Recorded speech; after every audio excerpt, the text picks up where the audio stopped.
Welcome back to another Eagles film study. We're going to dive into the film of the Packers win down in Brazil. First ever win in South America, and it goes to us, the Eagles.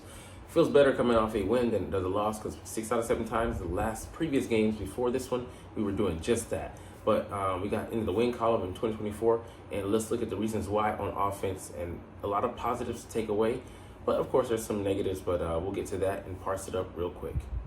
What's up, it's your boy Centron. Come back at you with another analysis video. And kid you not, that's my real name. Eagles film analysis, offensive takeaways from the win over the Packers, and not the ones that you get offended by. So we beat the Green Bay Packers. Let's look into why. Seeing as he wrote this in chronological order, you can't sugarcoat this one. I mean, Jalen made a horrible throw on this one. Take the check down. So he's playing hero ball. I did a short on this, but Jalen no longer has to do what he did last year. Play above and beyond and go outside the offense because he couldn't trust the coordinator or the devices behind the game planners behind the offense last year. Was just too simplistic, too basic, and we just spammed the same plays. So let's look at it here. So we see, he should have gone here to the check down. Just let him go ahead and try to get that first down instead of going for it all. Just a foolish play, by Jalen there, and you try to complete that down the seam earlier when he's going one-on-one with Quick Walker, not when the safety has a chance to creep in there. Just a bad play, man. The negatives. I think he's an outstanding quarterback and will be extremely unhappy with some of his decisions. Yeah, he had a handful of turnover-worthy plays in that game. Not just the 2 weeks. There were at least 3 other plays where he could have thrown a pick. We'll get to some of them later, but yeah, you want to have those back, and you believe that he's going to look at the film and be discussing with himself and say, hey, I don't have to do that. I have a back in Saquon Barkley, who also caught a touchdown in this game. I have receivers and Jahan Dotson, who we didn't even really give any play, but he'll get acclimated as we come along and be maybe a weapon to develop. A wide receiver 3, not a bad 5th option to go to. I have a stellar tight end, a top 5 tight end in Dallas Goedert. I have, top 15 at the least receivers in A.J. Brown and Devonta Smith. A.J. Brown, the top 5 receiver, and Smith going to get his due out this season as far as the public really recognizing how good he is. We know how good he is already, but with the high volume of passes that are slated to come his way, it'll be left out of question. It won't be in question any further. Saquon Barkley on the film, though, looking good, man. Let's see what he did here. Behind the offensive line, the guy back in there, them getting pushed. Look at that double team. And then him just being able to press it and then take it up the hole. He hasn't had that much running room in his career, ever. So look at this. That's easy money. Easy money. Increased it for him. I'm mad that they didn't in the fourth quarter lean on him a little bit more. But, I'm glad they limited his touches. The already, expansive amount. He got 24 carries and 2 catches. You don't want to see that week in and week out. You want them to lean more on Gainwell. And Gainwell looks like he's able to provide a little bit. And he's being used, far less than the last couple of seasons. And I think that's the right ratio for him, to come in and be the 3rd down back, maybe the 2-minute back, 4-minute back, or what have you. Like he was when Saquon, we thought, he was coming out of the game purely for injury. But they just wanted, Gainwell to get a little bit more burn. And he produced, that, catch and, avoid tacklers, weave that he did. Nice. And that that run he had, I think it might have been on the right sideline where he avoided some guys. He can be slippery, man. He can be a weapon. Let's not forget that he was playoff game. Well, had a 100-yard game against the Giants. Yes, it was the Giants, but it still was a 100-yard game.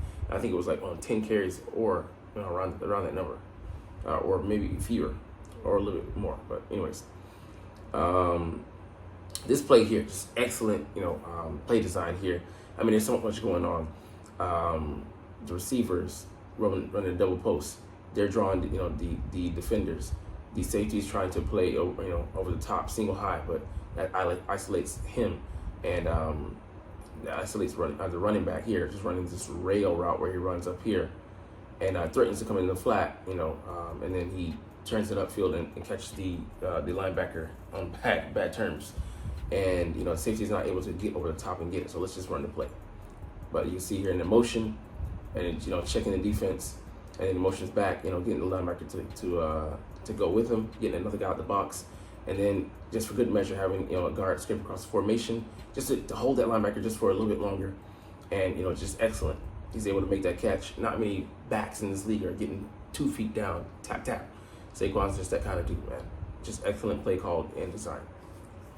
All right, answers against the blitz, man. We had that, like, just beautiful work. Just Jalen didn't have any hot routes, any answers last year, and it flummoxed him. He had to call the opposing team's division rival their D coordinator to try and get some answers before the Tampa Bay game, and he still got done in because no offense was actually put into the game that helped him when he needed it most. When the Tampa Bay defenders were breathing down his neck and blitzing the fuck out of him.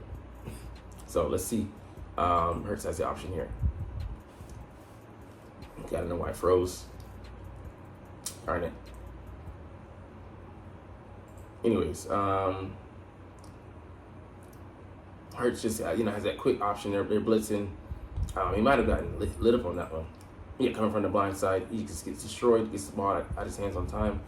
AJ Brown, gets more yak getting around Jair Alexander. He had his way with him pretty much that, for the most part of that game. For most of that game, so just beautiful.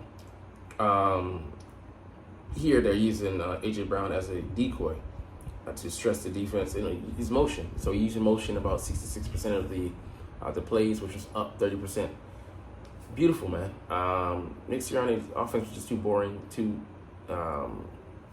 predictable, and just unimaginative, uncreative last year. So Hurts was decisive with the motion and didn't seem to cause him any problems processing the information. Defense post snap. So people would say, "Oh, you can't do it." This evidently points to that being false. All right, so let's see here. The fake screen off the motion, using AJ as a decoy, runs him off, and just a beautiful play design. So attacking the defense at 3 levels. So AJ's going deep. They have a guy in the flat, and then intermediate. So you put that defender here in a bind. He has to worry about this guy. Goes past him. They have to worry about IK and he going there. So it's just so much of this Kellen Moore offense that keeps defenders preoccupied and lets guys get schemed open. And it just gives those easy layups, for Jalen. He's a point guard. He's just there to distribute. Easy money. All right, Cam Jordan's being a strong man. I mean, just look at the push he's getting here. Just clearing guys out. And Barkley's just able to work. He just does Quay Walker in. Loves him asleep in the hole and whoop, slips outside and he just explodes right for the touchdown. But Cam Jurgens does that. Clearing that linebacker out, getting the backside on Quay, who's already fallen into his trap, his lap. You activate my trap card type shit. Beautiful. Let's see. AJ Brown doesn't get enough credit. This play right here. This is what I'm talking. I'll get to in a short, but AJ Brown, he's an out and up, and I love that this concept. Shout out to Philly Film Room. He highlighted this. I watched this before this, but not to necessarily prep. But I just love his videos.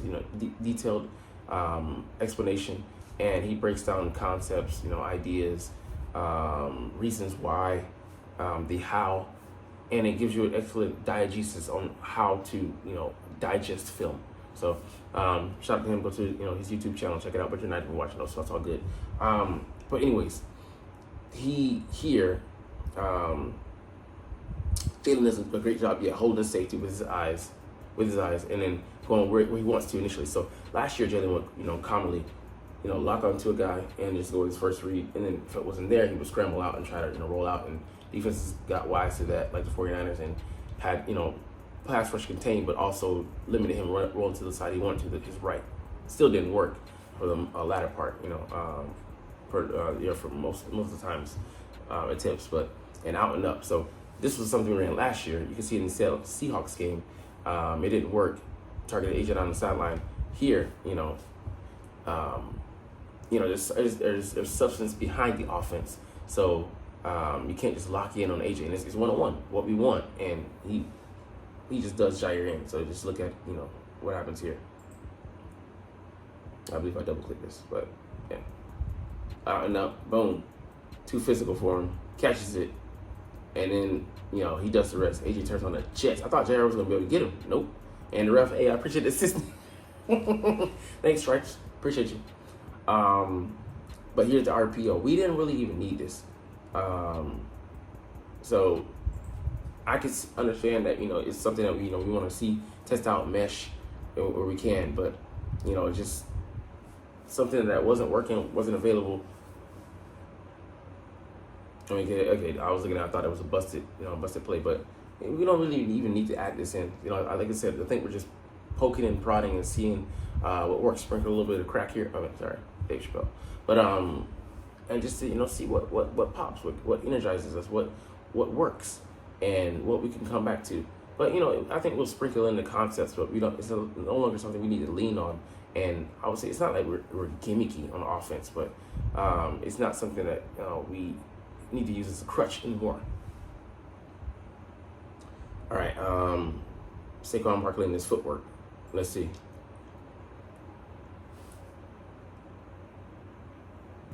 Damn, he stutters there, breaks it up. If he doesn't run back into that safety, runs away here, and yeah, he could probably get caught by this backside guy. That might have been him hitting his head on the goalpost, touchdown. So it's the patience here, and then you see like them rolling with it. I mean, other guys are just run, straight ahead into the, the back of their guys and then get what they get. But we know Saquon only needs, the pop one, and he's got that, that nice ass average, So shout out to him for having the, like I said, the awareness and the patience to press that and realize it wasn't going anywhere. Bounce out and use that speed. He's breathtaking. Even at 230, 6 foot, he can run away from you, which just makes him all the more scary. This play here, like if Jalen throws it at a certain clip, no, sorry. We'll run it back because my computer keeps doing that. If he throws it, now, bam, he's open, touchdown. But he threw it too late across his body, and just you can't do that, man. Those are things that they teach quarterbacks not to do, and he got a little Brett Favre in him with that. Stop it. Took 3 points off the board, and I think they might have gone out, down the field and scored at least 3 with this. So that's a 6-point swing. You can't have that, man. In the red zone, throw it away. Live to fight another day. Take the sack, but don't do that. And let's see, on the final drive, man, Hurts made this incredible run. Just goes for it, and then he charges into the cornerback. Says, "Nah, I gotta have that." Reminds you of the Vikings in 28-02. He just would not be denied. So, I mean, I love it. I don't want to see him doing that too much, but hey, man, let him go out there and make plays, man. All right, that's the game, man. But I mean, I loved it. Lovely film. We'll get to the defensive side, I think, tomorrow. But lots of positives to take away. Of course, there's some negatives, but it's the first game of the year. I think it was the fifth highest yardage total, 278. Not bad, but people say no, he's a glorified running back. I don't think so. So, anyways, 300 total yards, but who's counting? Anyways, we'll check out on that one. But hey, you're not even watching, but it's all good because I love making these videos and I love talking about the freaking sticking Philadelphia Eagles. So we'll try to do this officially, but as always, it's fly Eagles, fly, and let's motherfucking go. Like, comment, share, and subscribe if you like. Thanks for watching. Check me out at Centron Anime, Centron Life, or Centron Laughs, or other social media.